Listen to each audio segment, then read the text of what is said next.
This is the topic we're going to talk about today. And it's going to be interesting because church structure is so crucial to us. Before we do that, I'm going to share with you where you can connect with the North American Division Youth Department. This is where you can find us. We could try to connect all the North American Division with news, events, and things like that. So just sharing with you that if you want to check it out, it's over there. Also on the websites, you see on the bottom, Adventist Youth Ministries. And if you're in campus, public campus, university, ACF Link is a very good place. We also have a booth out there if you want more information about Young Adult Ministries. It's right out there. So please follow and go with Gail and ask her about whatever you need. We will be glad to help you. This is what we do. We try to help the local church, the local conference, and the local union as much as we can. Now, when I said local church, local conference, local union, do you have an idea what that is? Another statement before we go on. What happens here will be posted on Facebook. Just kidding. You know those meetings where you're like everybody's tweeting or Facebooking about what's happening. So we hope that whatever we do here is posted on a positive note. But let's go to what we're going to talk about today. This is your global church. Okay. This is up till today. We have this is at the end of 2015. 2016, we have over 20 million members in the Seventh-day Adventist Church. But this is at the end of 2015, all right? You see how many churches and how many companies. Companies are almost churches. They're not there, but they will be there. So that's the amount of Adventists around the world. You are part of a great, great family. But that's just the big picture. If you go locally, there's a Columbia Union. You know what the Columbia Union encompasses. You know what the territory is. You're part of a conference. In the morning session, there was a lady who just joined the church. So she had no idea what she was into. But she looked at us like, oh, okay, so I'm from, and everybody helped her out to know where she was. But I want you to understand where we are so that we can see where we're going. You got to understand where you are so you can go take the next step. So let me ask, is there anybody from the Allegheny East Conference? Anybody from the Allegheny West Conference? Chesapeake Conference? Woo! Yes. Good. Mountain View Conference? That's West Virginia area, by the way. New Jersey, right here. There we go. All right. Ohio. We got Pennsylvania. All right. And we got Potomac. Yes. All right. So you know where you're at. Now, let me just give you a glimpse of a picture that I took earlier this month, actually last month. This is a report of baptisms by a secretary from the North American Division. And as you can see, we did not have that many on 2015 like before because we're not finished with the report. So that would be added. They did not finish the report. It was given to us at the beginning of February. So they're still counting and asking the report. So that was more. But I want you to notice something about young adults, teens, and children. If you notice this, the baptisms for children, teens, and young adults is the biggest chunk of baptisms in the church. So you are a very important part of the church growth. Okay? We grow because of baptisms of children, youth, and young adults the most. I'm not saying they're the only ones. I'm just saying that if you add them up, you got 5,000 children 0 to 12. You got almost 4,000. That's 9,000 plus 3,500. You got basically 12,000 baptisms just on the age group from 0 to 29. Okay? That is the biggest chunk of baptisms that we have. And of course, the unknown could be a lot of them could be also young adults. What I want to bring that to you is because young adults in the church is a big chunk of church growth. Now let me ask you a couple questions. Do you know your church? This is where we're going to start questioning. How many levels are there in church structure? Let's see if you know it. Oh yeah, you cannot respond. Okay. So I know you know. Yes, go ahead. I'm counting in my head and I'm trying to. How many levels from our local church? From your local church all the way up. Right on top of my head, 4. It says 5. So we got the local church. Right. A local church is a member of a conference, which is number 2. A group of conferences made of Union. union, and the unions make up and North American division in this case, and the divisions make up the General Conference of Seventh-day Adventists. The reason I'm asking this is that many of the young adults do not know the structure of the church. If you go to the regular church member that's not here, you ask, what union are you in? They might not know. The conference, maybe. The division, what is a division? I've been to places, and I always laugh because I'm introduced as the Associate Youth Director for the North American Division, and the kids are like, what is that? Talk about pathfinders, talk about youth. They don't care, because that's the last question. Do you even care about church structure? The second question, I'm just going to go. Do you know, first of all, your church pastor? Yes. Your church pastor, you know the name? You better. Okay. Do you know your conference president or your conference youth director? You know? Okay, Potomac is very clear, Pastor Josant. Let's see, New Jersey, you have the president, yes. Paulo Macena, there you go. How about, Pennsylvania? I think Gary Gibbs got nominated. Okay. And you don't have a youth director yet, I know that for sure. Chesapeake, of course you do. Oh, Carl Rodriguez, the youth director, and our president, El There you go, the president's here. All right, so you better know. All right, well, this is the thing. So that's a conference. You know the union? No? Do you know the guy that introduced me? Frank Bondurant is the vice president for ministries. Okay? And for the union, for the Columbia Union. And he's the main driver behind this. So because he's overseeing youth and young adult ministries, and with a group of young adults from his union, organized this event. So he is here, he did that. He's pushing that. Now, you didn't know him. Probably you saw him and you're like, regular guy. Well, he's your VP for the union. You saw Pastor Whitley? Yeah. Whitey?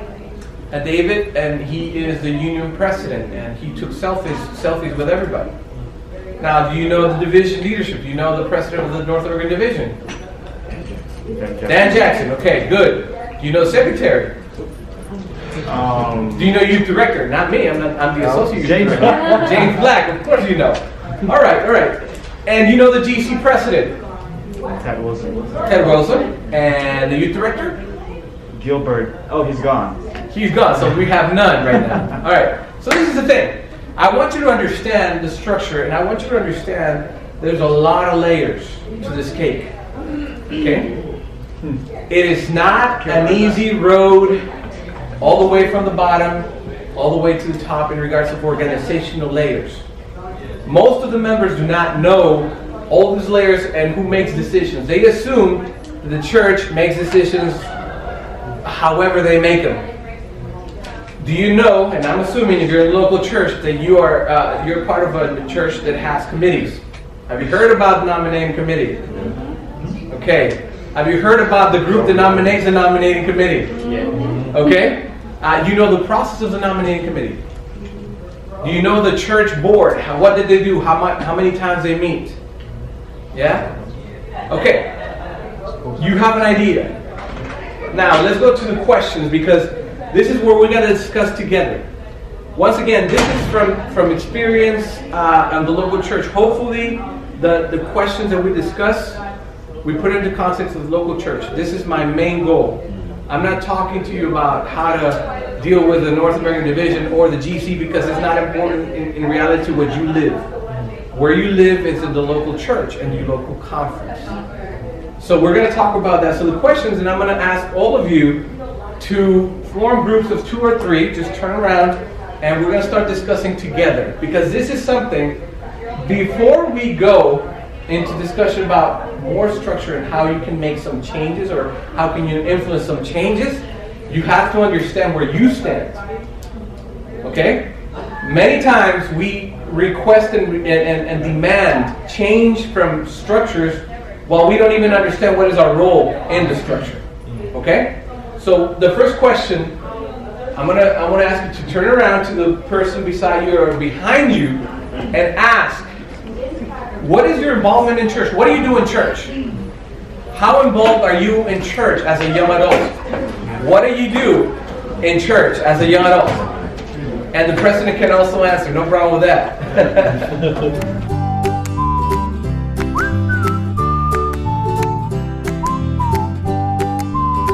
When I meet young people who are in places of leadership, I'm really glad. Either it's by necessity or by design or by, hey, take it, I don't want it. But it is a blessing. It is a blessing. I met last year a Pathfinder director who was 17 of the whole club. He was 17 and he had been a director for a year already. Okay? Once again, the leadership of the church said, you know what? He has leadership potential. We have been mentoring for a couple of years. And he was running the club. They have over 30 Pathfinders. Just letting you know, it's amazing when I see that. So the reason I ask is because when we talk about structure, most of you here are involved in some way with the church structure. How many of you have been part of church board meetings? Yeah? Okay? All right. How many of you have heard about church board meetings and how fun they are? Especially when you're building a church and you got the building committee too. Never mind. You don't know. If you don't know, don't worry. You don't want to know anything. How about? Have you been part or have you heard about the church nominating committee? At least you have heard when they come up front at some certain Sabbath around April, maybe March, and say, we gotta nominate people to be the group that nominates the nominating committee. And they raise their hand and you're like, and they say, everybody in favor, and you're like, sure, why not? I don't know what that is for. Do you know what the nominating committee is for? Yeah, what is it for? A group that chooses the leadership of the church, either for 1 year, 2 years, depends. I'm giving you this little background because this is one layer. This is the local layer. The next layer, the conference, also has a nominating committee, has executive committees, has a lot of committees to do a lot of other things. And so you go to the next layer, and next layer, and next layer. You get to the point that you have so many meetings. Sometimes you're just frustrated that you have so many meetings talking about certain things that don't get any things done. Have you been part of that before? Yes. Now, when we talk about these things, that's the reason I'm asking you, because you more than likely in the local church are faced with dealing with church structure and procedures. Let me share with you a little book that we have to see, especially for all things. When they give you a book this size in school, you're like, what? Do I have to read all that? I read books like that at seminary. 400, 500 pages, and you're like, report in 3 weeks. What? Anyway, this is like that, those kinds of books. Now, this is the working policy. You've never seen it probably. The pastors might see it once and they're like, okay, yeah, sure, file. Until you are looking for something and you're like, what does it say about this? Good thing that you have this. The other book that I did not bring, but is very famous in churches, is the church manual. Yes. Some elders carry that like the Word of God. Okay? I pastor in a church where an elder, every board meeting, would bring out the manual and he would have underlined things. Because he wanted to make a point. And so the church manual says, Pastor, we shouldn't be doing this decision. Because section B, point number 3, says this. Church manual. Very famous. The reason I'm giving you all this is because we have to understand where do we stand before we demand any change. Younger people tend to be anxious about change. Okay? Before we go deeper into that, let me go on to question number 2. And this is a little different than number 1. Number 1 is what you do. But number 2, the question goes deeper, and this is going to require a little more time. In your groups, I want you to discuss what are your responsibilities as a young adult church member. Now listen to this. I'll give you a text to go with it after you discuss the first round, and it will change a little bit of what you're saying. But I want you to start talking about your responsibilities as a young adult church member. That's very different from what you do. You got to go deeper in this one. What are your responsibilities as a young adult church member to your church, to God? What are your responsibilities? So discuss. Let's go.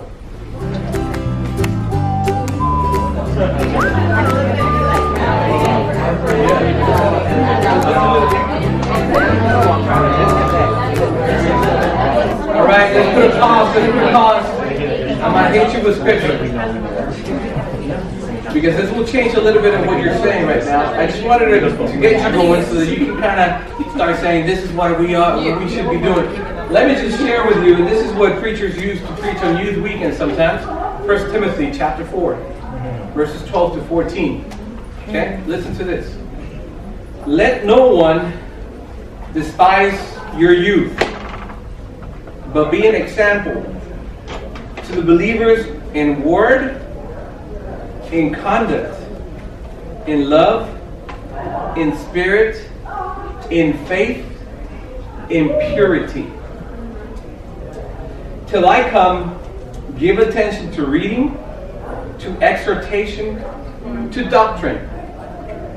Do not neglect the gift that is in you, which was given to you by prophecy, with the laying on of the hands of the eldership. As we see, it doesn't mean only pastors they lay hands on the pastors. We got elders who are laid on hands. Sometimes the worship team, people lay their hands to ask a blessing upon the Lord. So basically it means everybody. I'm talking about Timothy, but it's talking about all of us. Okay? Meditate on these things. Give yourself entirely to them, that your progress may be evident to all. And look at this.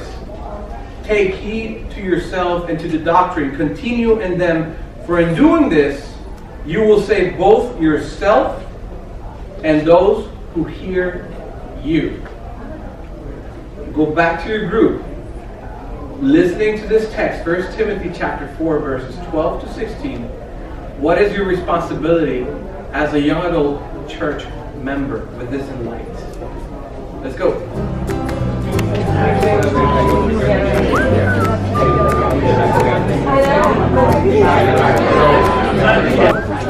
All right, let's ask. Let's ask around. I'm not going to go row by row. Whoever wants to share right now is a good time. What are your responsibilities as a young adult church member? Come on. Hit me. Go ahead. Well, I think, back here in this group we were talking about the importance of setting the example, Okay. of doing the right things at the right time, and those things that, especially looking at the children that are looking up to the young adults to say, what is it to be a church member, to make sure that they're setting those right examples. Okay, so an example, yes. I think to follow on that, we talked about how we should be setting an example for the children, but us as young adults, we're planning on going off to college, we're planning on going to get married, moving away, all these plans in our lives that is not going to keep us in our home church forever. And we are the leadership of our church, all of us right here, and we all are going off to college. Who's next? The children who are looking up to us, so we have to make sure that they're equipped to be able to lead the next group of teens. Amen. Good word. Okay, anybody else? Yes, go ahead. We were discussing in our group the importance of knowing and upholding the doctrinal foundations of our faith. That we think is one formula. Okay. How does that play into the... That's a good point. Let me ask everybody. We're talking about the knowing the doctrinal biblical points of your faith. Does that sound like something that we should do? Now the question is, Do we do it? The reason I ask is this. How many of you read the Bible? I'm not going to ask you to raise or to tell me how much. Read the Bible more than 10 minutes a day. Don't tell me. Just think about it.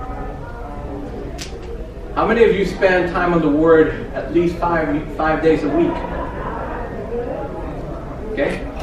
How many of you actually pray besides for the meals? That doesn't count. It counts, but it doesn't. Okay? The reason I'm asking this is because that is very key to what 1 Timothy is saying. So a responsibility for a young adult church member who wants to make a difference in the church and for the glory of God, yes, we need to be reading the Word of God. Yes, we need to be in doctrine. We need to be in prayer. We need to be an example. How do you become an example? Well, exactly those things.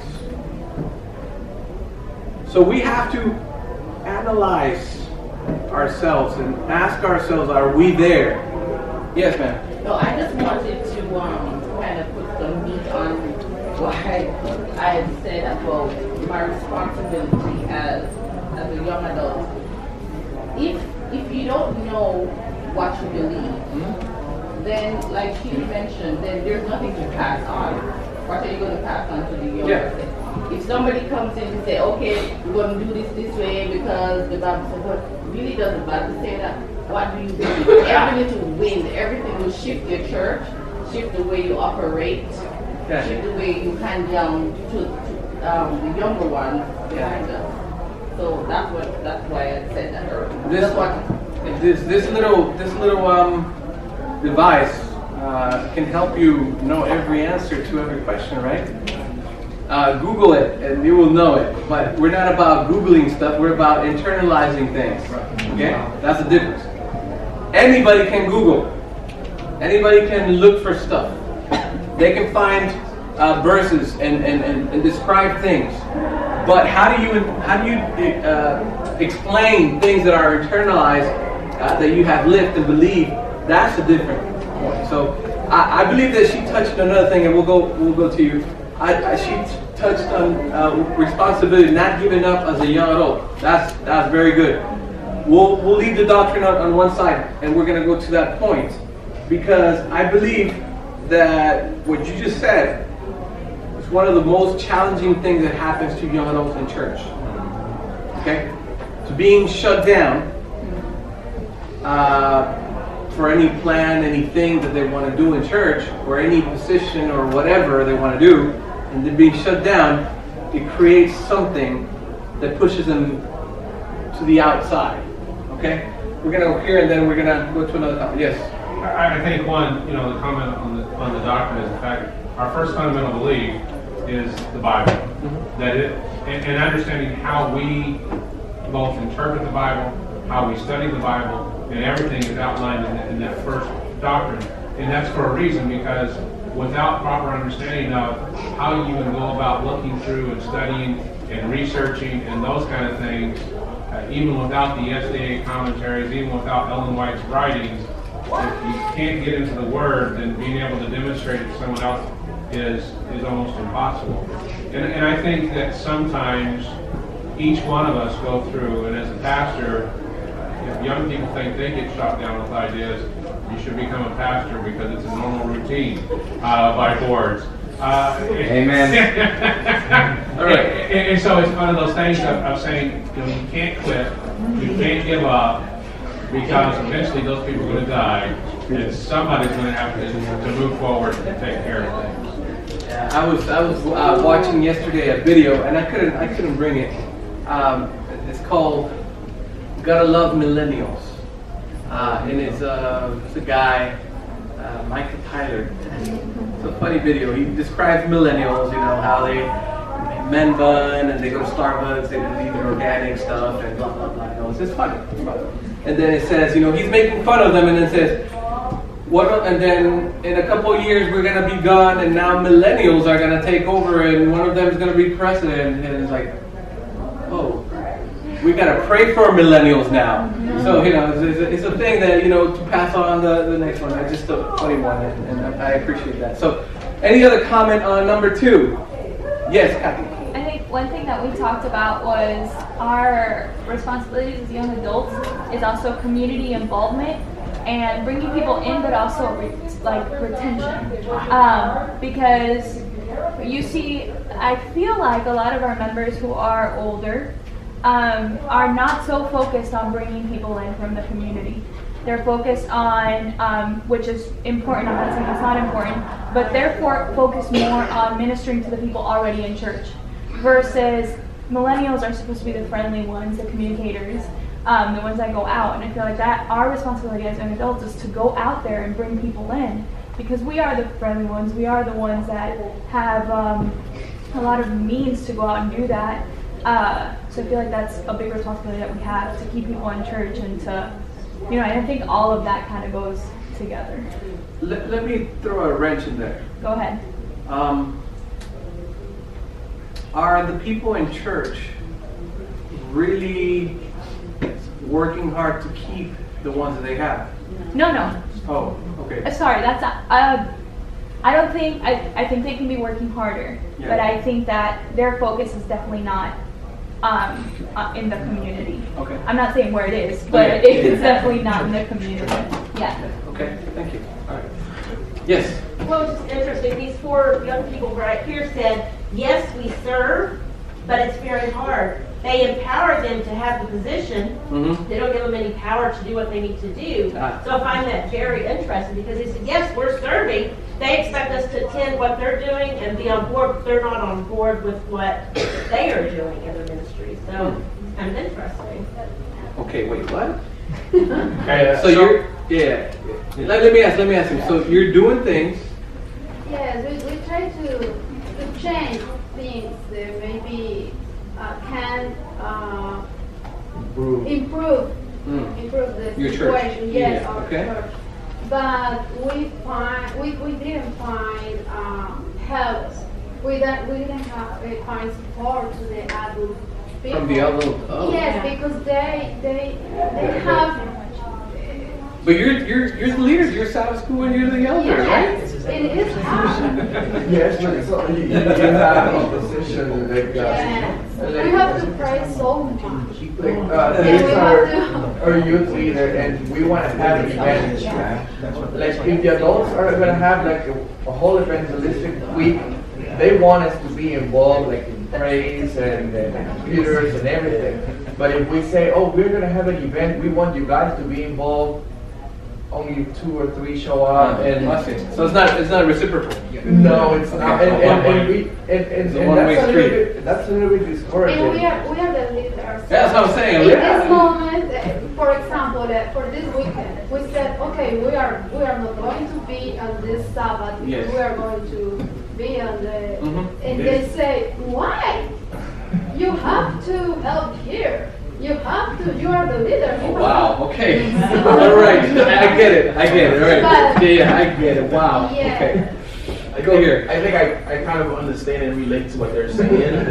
Reason being is because they want to have that statistical, the status said we have a young adult involved in our church, which is a lot of times it's not true, because they still at the end of the day don't respect your opinion. And they're just like, okay, you're here just to show that we have a young adult that is with us. But if we say something like, hey, let's do this idea, it's like, well, no, we don't. Like, I remember we brought up an idea from my church. I'm just talking about my church.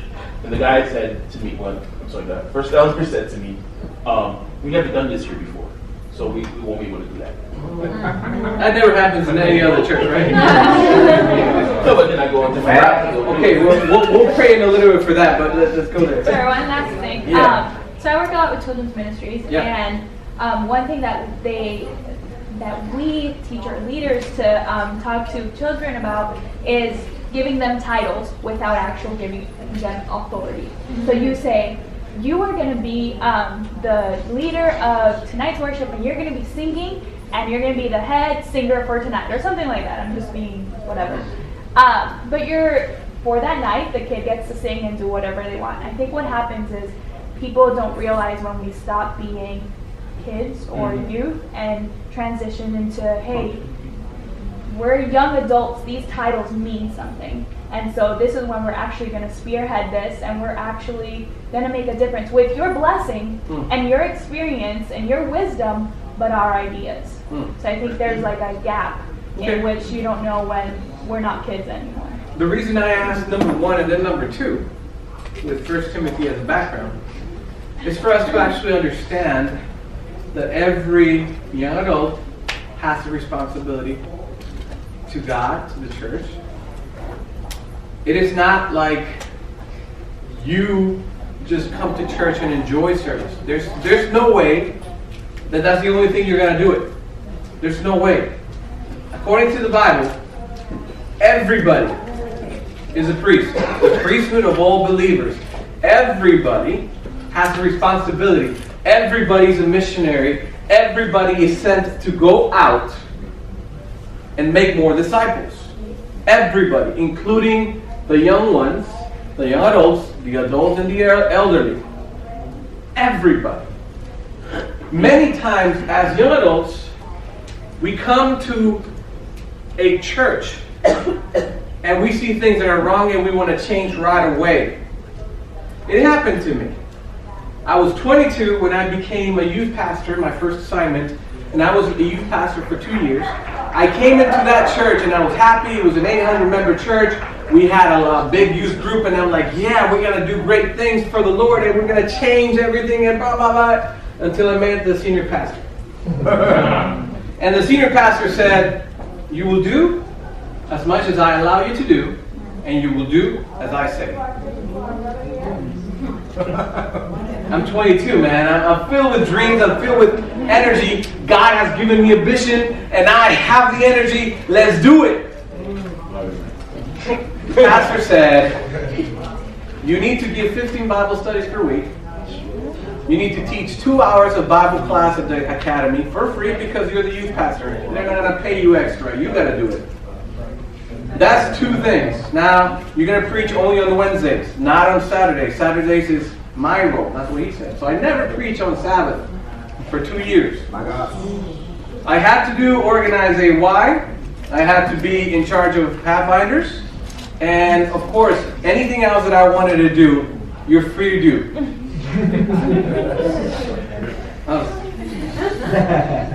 We started a Vespers Friday night, and so that was good. But that's the thing. I came and I hit the wall very quick. I was 22, and I want to make changes. I want to make changes that last, that make a difference, that show the world that there is hope.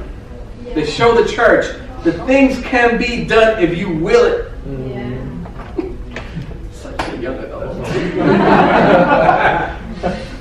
Once again, I hit the wall, and then I became the pastor of the church. And I'm part now of the wall. Now I'm so deep into the wall structure that I have to sit for hours to listen to committees talk about things for the 3rd time in the last 3 years, and we haven't done much. Now, I'm giving you what I have felt, and the reason that I'm sharing this is because even though it sounds very negative, and the title of this seminar sounds very negative, there is good things in the structure. And so that's the reason that we're going to go to number 3, because we already heard that we all have responsibilities as a young adult church member. We all have to do something.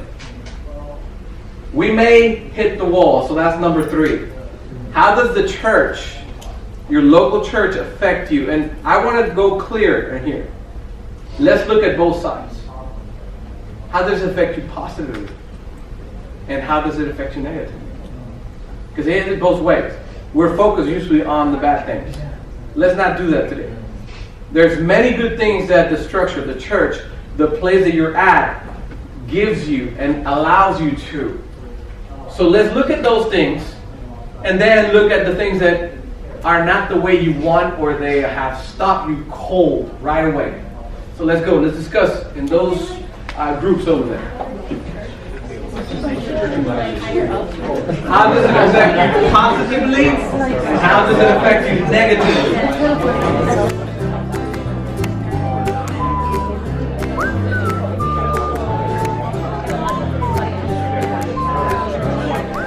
God is a God of order. Okay? Everything He did has a purpose and has a way. And if you look at Leviticus, Exodus, especially with the sanctuary, there's specific blueprints to a lot of things. I'm sure you read Leviticus plenty of times. Even the preachers read it. Here we go. Thank you for that, because God is a God of order. Okay? The church structure is there for a reason. How did it affect anyone positively? Let me hear the positive ones. Yes? I think the church structure, there's, you said there's 5 levels. Personally, I've only seen, obviously, the union where we are right now and how it inspires us to take ideas back to our church. Like, let's say the praise and worship. Yeah. I know a lot of churches have problems with the drums. Ooh. We come here, we see a drum, I take a video, I post it on Facebook. What? All of the people at our church are like, praise God, those are our teams. Now, if we want to take the drums back, I'm pretty sure they'll accept it. Like, are you sure? In our church, and that's why I say, like, we don't realize how blessed, and he said it too. His dad's the first elder in our church. We don't realize how blessed we are to have the elders that we have, because they support us wholeheartedly in whatever we want to do. Okay, and all right. A lot of other churches don't have that. You see, what happens here will be posted on Facebook sometime. All right. We're going to go there. Yes, and then come here. I think that the answer is actually in the question. I mean, the structure will give us, like she said, order, and you have two outcomes. If it's positive, you're going to grow. If it's negative, and you don't have a structure, you're going to leave the church. When I was in Puerto Rico, I was playing drums, and I got kicked out in the middle of the worship service. What? And I had 2 options. Either, I cried my eyes out that night, but I decided... In the middle of the worship? In the middle of the worship, they just kicked me out. Just like that? Just like that. So I had an option. Either I just leave, I take my talents and play in another church. Take my talents. Well, take my talents too. Right. Or I grow from this, and it actually taught me how to, if you think that something is good, that doesn't mean that it's good for other people. So it taught me how to be versatile and play, and it actually taught me personally to learn how to play piano, play guitar, play bass. So if that didn't happen, I wouldn't grow. So okay. If you have structure, you have those 2 ways. So it's mental. You either grow in the church, you grow in Christ, or you leave. I have a suggestion. There's a little box that you can just play with your fingers, and it still sounds like. I did it anyways. No, it's a fact. Some people just see the drums and like, blasphemy! And then they have the same a little box, and they play with the 2 fingers. They don't see the drum, but it's fine. So anyway, It's true. Yes. Yeah, I just wanted to share that from our group, the first thing we said was the order. Mm-hmm. If the church didn't have order, we wouldn't exist for this amount of years that we have worldwide. But for me personally, my mind just goes back quickly to, I grew up in Jamaica. And so I was telling them that Jamaican Adventism is a totally different. I pastor a church, 60% Jamaicans in Houston. I know what you're talking about. But when I was health ministries leader back home, I was working with the government as a dietitian, so I was in charge of an entire city as a nutritionist. Yeah. But at my church, as a young person, I wasn't supported to bring in local leaders and different community partnerships to grow the health ministry department. So I was questioned, okay, so what are you going to do? Where are these people going? So I wasn't supported. I remember I did an event and I was dropped. So I did the event by myself. Because I was running the government, right? So what I did, I went ahead, planned my program, bringing all these the politicians, whatever, to promote health evangelism. Now, the structure of the church did not feel that the community should be inclusive. They just wanted a program for church people. And I'm saying health ministry should be evangelistic in nature. So how it affected me positively, I got strength from that experience, but also I empowered my church to look beyond the current box that they were in to know that we need to go to outreach. Wow, thank you. Thank you. Yes, like that. Either or. Okay. I'm all for church structure. I think everybody here is up for that. But what happens when church structure becomes more traditional? Good Because question.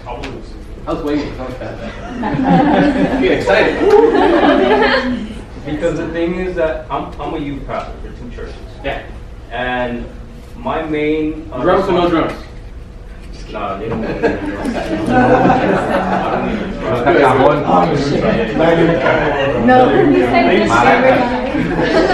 So my main responsibility is Sociedad de Jóvenes, Youth Society. And I try to change the structure of Sociedad de Jóvenes and all that stuff. I try to put more Hillsong, less hymns. Hey, you heathen, man. I try to, I don't know, put different messages and stuff, videos and stuff, and it doesn't work because why? Because they're so stuck in their traditional type of thinking. Let me ask you one thing before you keep going. Are the attendees of AYS young people? Or the young people that were young people 30 years ago? 30 years ago. Okay, all right, just good. So they're stuck in their traditions, right? Yeah. Let me ask you another thing. Is your responsibility a church that is led by first-generation immigrants? Yeah. And the youth that you have are second and third generation kids? Yeah. So they speak English? Yeah. And the first generation? Spanish. Okay, all right. That's another issue, but I see where you're going, and I'll get to that right now because that's the same trend that we had the 2 previous groups. Same trend in regards to that, and I will get to that. You have anything else? Okay, go ahead. I just kind of wanted to expand on what Pastor Armando said. The structure. Sometimes we can equivalent the traditional structure to being something really strong, something that is unbreakable, immovable. But a structure that is unbreakable and unmovable, that could be something made out of concrete and steel, like a cage. But sometimes the structure itself, the environment needs to be a home. It's still strong, but now there's a compassionate component to it. So instead of having something cold, like a cage, still strong, still, can function.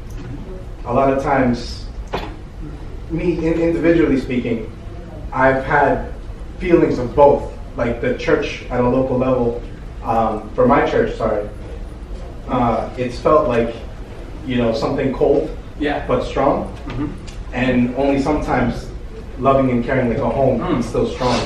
So I think it affects how much compassion, how much love, how much care we put into that individually. Let me tie in what she said back there about the not giving up when you get rejected, because he mentioned it.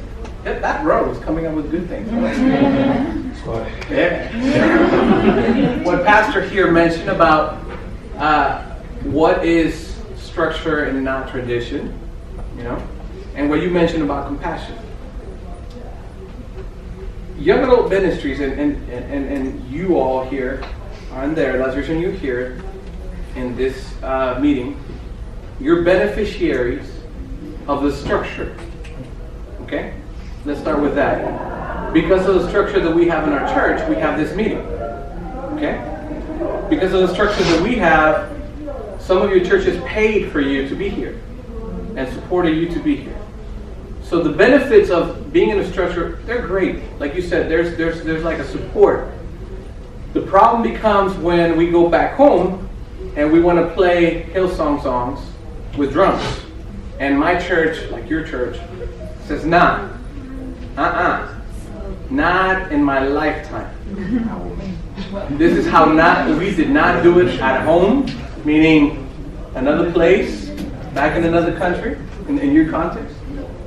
Or even if you're not from another country, this is how we didn't do this 30 years ago. It was only hymns. And that's it. What's this about Hillsong? I remember when I started listening to contemporary music, my dad, who's a pastor in Mexico, and I came to the United States in '98. He was in Mexico, I was here. I would go back with, contemporary music. And one of the groups that I listened, don't laugh, but it's true, Point of Grace. Okay, right? Okay, My dad would look at that cover like, what is this, the Spice Girls? It's like, Dad, it's contemporary music. Contemporary music? Nah. Not here, blah, blah, blah. We had discussions with my dad. You wouldn't believe it. Not fights, close to it, but fights on music. My dad's a traditional. We would travel for 2 days in a car, and all we would listen would be the King Terrell's, Del Delker, heritage singers maybe. And on the other side would be Pavarotti and opera guys for 2 days. That's what he would put. Oh, wait. Since we're Mexicans, Trio Los Panchos, Pedro Infante.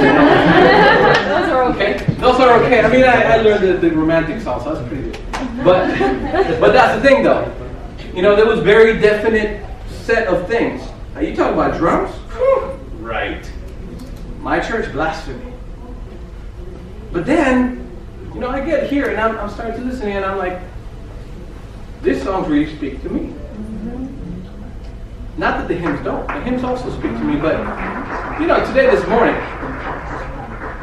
there was a couple songs I was like, man, praise the Lord. When I listen to them in my own device, I'm blessed. I'm worshiping. They speak my language. They reach to where I am. Many times, our churches and our generations that are in charge put culture and language before gospel. We can't do that. As young adults, we have a responsibility to bring the gospel to other people in spite of language and culture. But our adults, many times, especially the ones who are first generation, they say, we're going to speak Spanish. Vamos a hablar español aquí because this is a Spanish church. And that's it. Don't bring any Hillsong. We're going to sing Mi Pensamiento es. That's a song 30, 40 years ago. Right? We do have a responsibility when we hit that wall that our church leadership says to us, no, you can't do that because this is not what we do. This is not how we did it before, and it's not going to change. We have a responsibility, though, to be a voice of reason and try to make sense of this to the people who are not as strong as us in the faith. He mentioned we should not give up when we're rejected. We will be rejected plenty of times.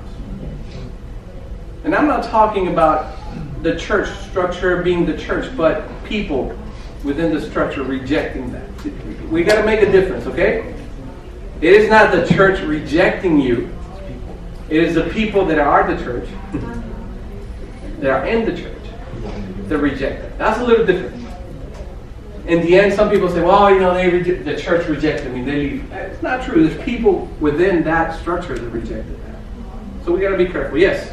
I think something that was brought up here was the fact that the church structure allows for failure. Yeah. In other words, even though you may come up with an idea and it may flop, they give you that opportunity to take that chance and take that chance with you to succeed or fail, even despite sometimes their own viewpoint of it, whether they're traditionalists or whatever else. They allow you that opportunity. Exactly. And provide that, and even provide that financial backing sometimes to be able to do that. Yes. I feel also with the structure of the church. My church, I would say we're very blessed. Having more young people participate in the other activities that aren't young quote, quote, in the eyes of the church. Okay. Because when you have, there's strength in numbers, right? Yes. So if you have a voice of a younger person, even a preteen doing, so we have like junior deacons, junior deaconesses, you know, all of that, doing these roles that you won't typically see them doing communion, you know, the whole handing out. That's not typically, you don't typically see a younger group doing that. However, once they started doing that, the look of what they wore changed. It was no longer the gloves, the hat, the whole nine, but you know, that all of that transformed because you had the younger influence. Yes. So even if you only have like a few, you know, younger people, I feel like the way to get the drums, to get these things, are to have these people in these roles that the older generation from the first generation could see that there's an interest in still accepting their culture, but now we're able to transform that and say, okay, kind of meet part way. I'll participate in what you want me to participate in, but now can you hear me out?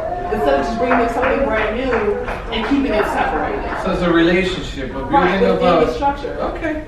So that means that the adults and the young people need to talk more. Yeah? So we allow the And not just when you want drums, something. but you gotta play the hymns. For the first year, you know? I have no problem with him. Just on the record. Good point. Yes, go ahead.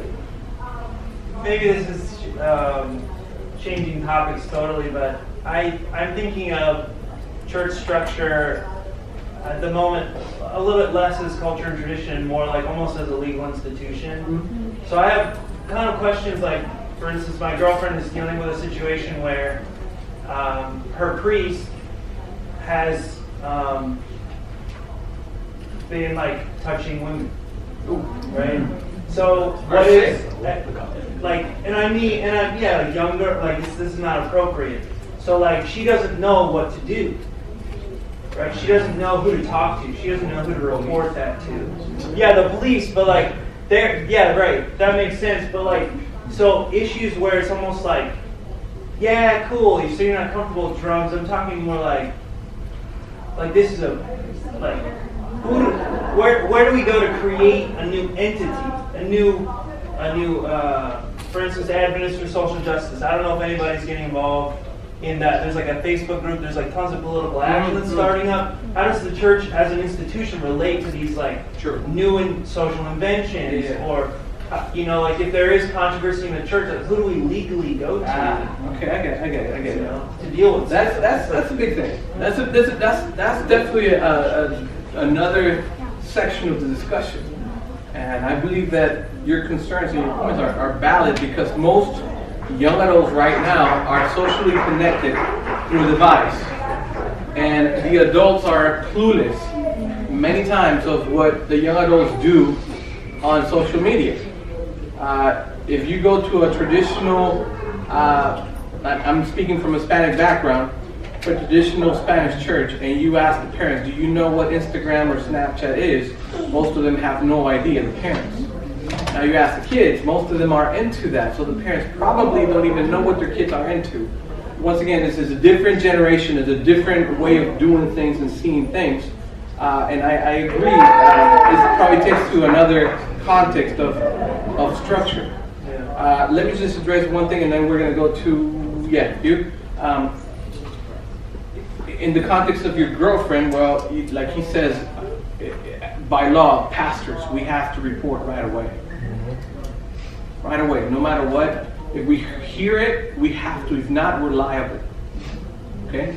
Anytime, you know, that something in your church happens, even if it's someone, pastor, or even a member, or even another, I mean, whatever happens, you have to report to the next entity in this case. So in this case, you know, you got the local church, and the priest is doing this.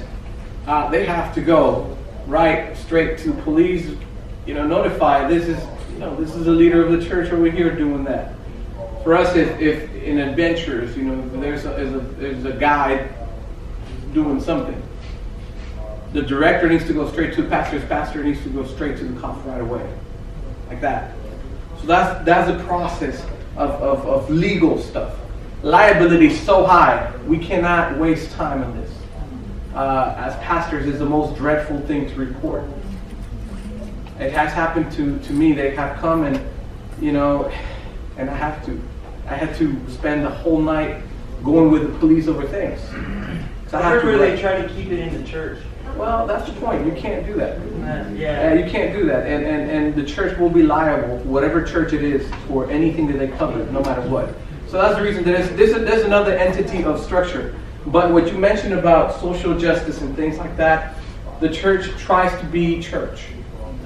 The members of the church, which you are, you can be involved in whatever you want to be involved. But we, as church entity, we're a non-profit organization. We are separate from the state. We have to stay clearly off that trend. Not that you do not get involved, is that the church cannot proclaim itself to be part of a movement like that, unless you know there's a committed effort by a constituent to say we're going to move that way. Okay, that's a structure and that's a protection that we have as a church. That you actually cannot, that a local church pastor cannot move the whole church to be fully social justice and everything social justice just because he wants to, or some of the members.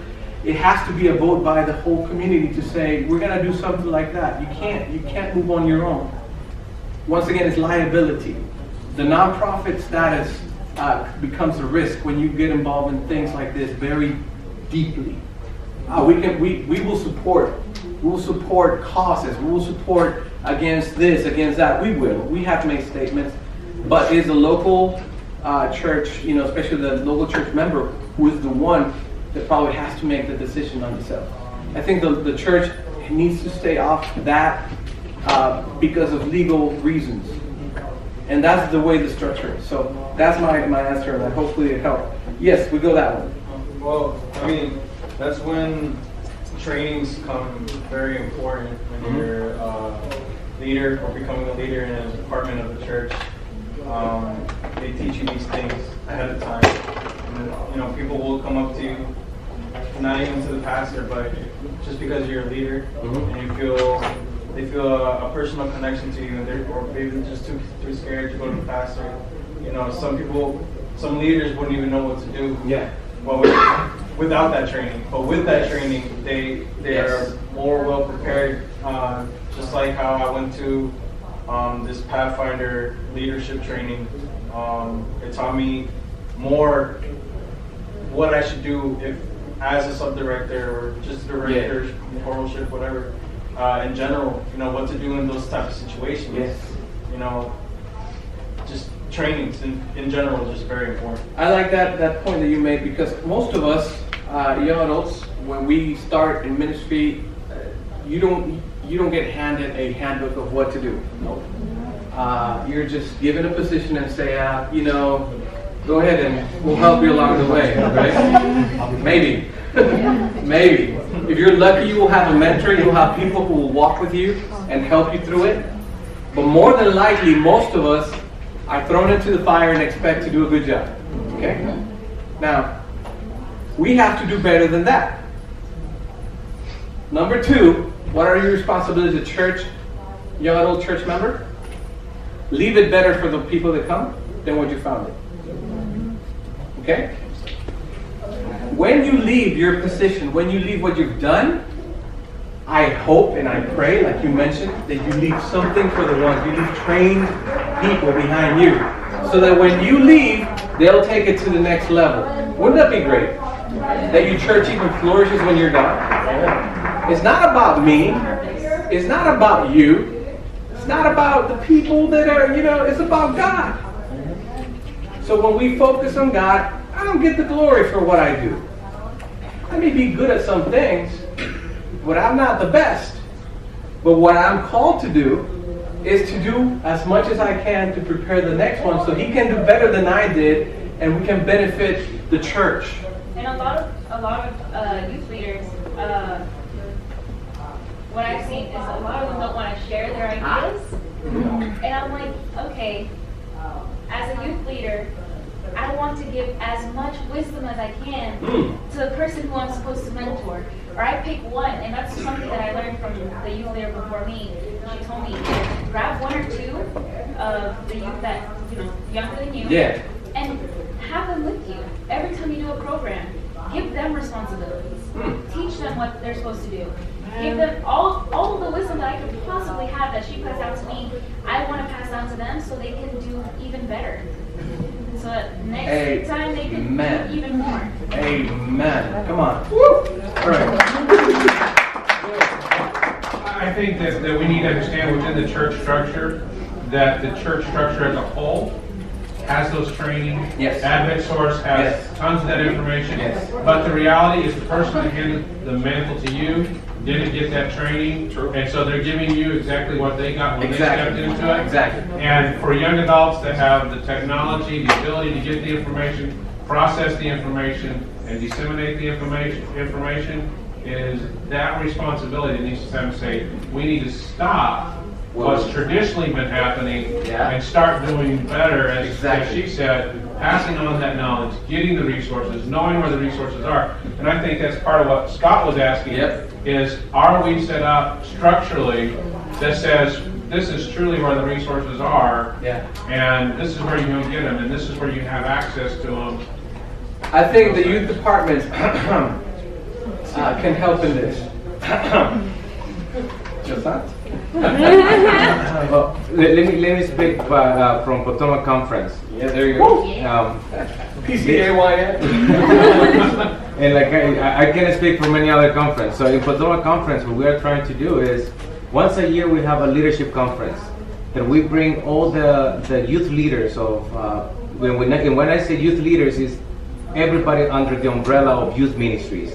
That's elders, it's Sabbath school teachers. And we have a day in which we try to train them, give them ideas and things to do. So this is something that we are starting to do, things that we're trying, and it has been a blessing. And instead of me saying the experience that they had there, the ones that were there, just please speak up. So it's not the director talking, because it's better for. It was amazing. Okay. And that's what we need more and more. If you do not have that in your conference, please plead with your youth director and ask us so we can go. And then for those of you who do not have a youth director, we'll try to help as much as we can. Yes, go ahead. So just to piggyback off the ambassador in the back. Now, I understand that the conference has all these types of trainings. Yeah. But what do you do when within the church structure of your church, they feel as though they don't need these type of trainings? Okay. So what do you do? You hit the wall again. All right. That's a good point. Oof, you gotta pray for the Lord to change leadership. So, honestly speaking, I don't know, man. Honestly.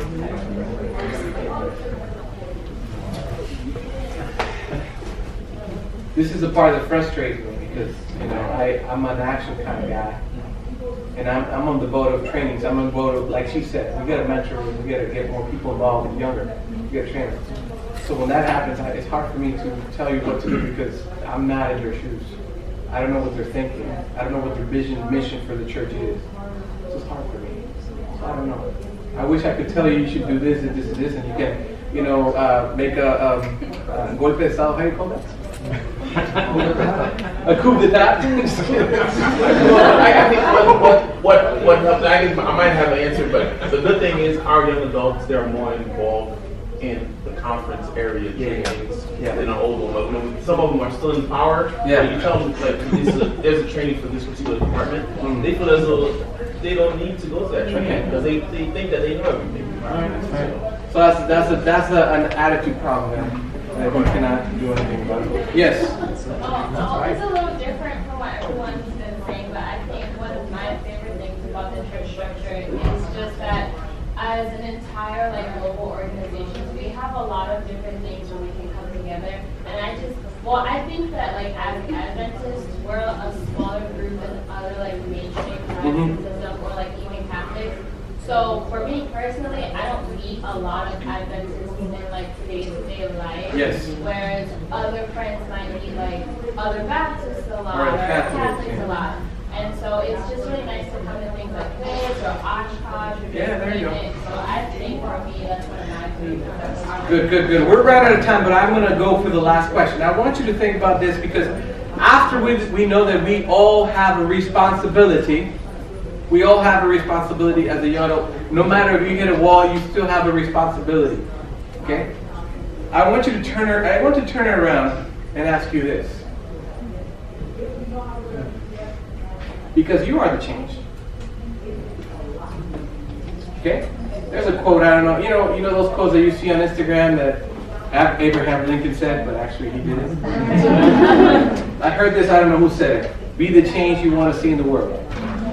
I don't know who said it. Pretty cool. Gandhi. What did you dream? Gandhi, yeah, sure. MLK.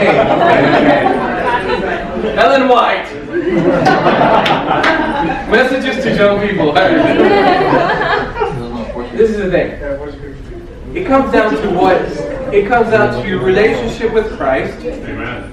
And the strength that you have to remain in this movement that God has called you to. The structure will have its holes, the things that need to be fixed, things that you probably are just cringing because you want to change them and you can't. And still, God has called you to be part of this structure, of this movement, of this church. What is the dream that you have for your church? And in that dream, how can you be the change? You see, we went over our responsibilities, what we do. We see how the structure is positive. There's some negatives. In the end, it boils down to you. We cannot demand an organization for change when we ourselves are not willing to change. Meaning, hey, if you are going to have to shape up on your studies with God, use time with God, you ask God to give you the strength to get up and read the Bible and pray and meditate on these things. And spend time. That's what it's going to take to see some change in you. God's power to change you. Ask Him for it. And then turn around and say, how can I help the church? Because I am the catalyst of change in my church. Now you will face many challenges.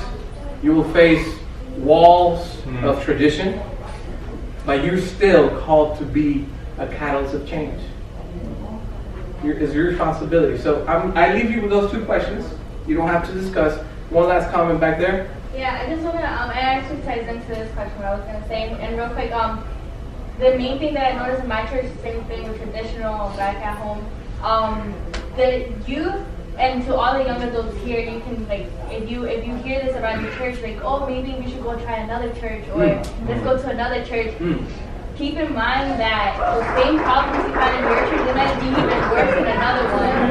So wherever it happens, you can try to fix it, or just you can try to fix a problem you're already facing, or bump it once again in another church. And I think that's amazing. It is very hard, yeah, thank you. It is very hard for a young adult of this age to stick with it. Because it's easy to change. If my phone is not working, I'll go get another one. If my wife is not working, what? No. No, but you see, the culture is that way. That is true.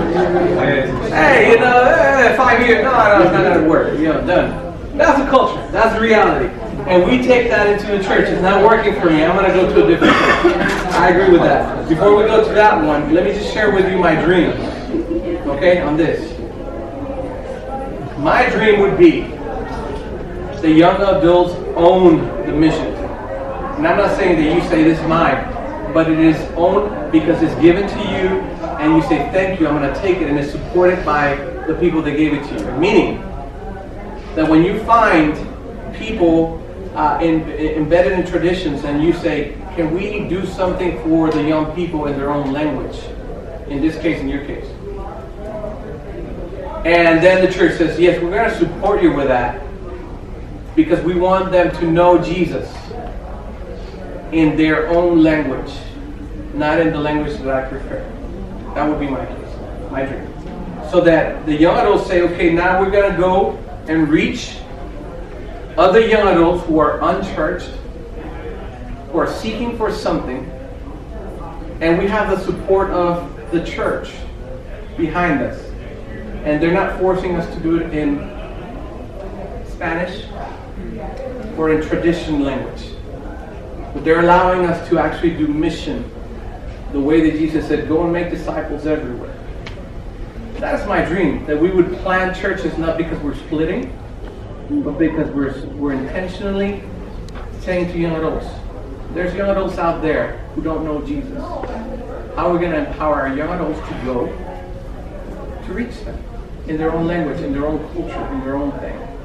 That's my dream. That a young adults can own this mission because it was given to them and they were empowered and mentored for it. That's my dream. I hope that this was something helpful. Maybe we didn't answer your questions, but at least it opened conversations that you need to have with your leaders, with your friends. Maybe it opened your eyes to see things that you haven't seen. So we hope that we did that. If we didn't, I pray the Holy Spirit opens that up later. But at least we tried.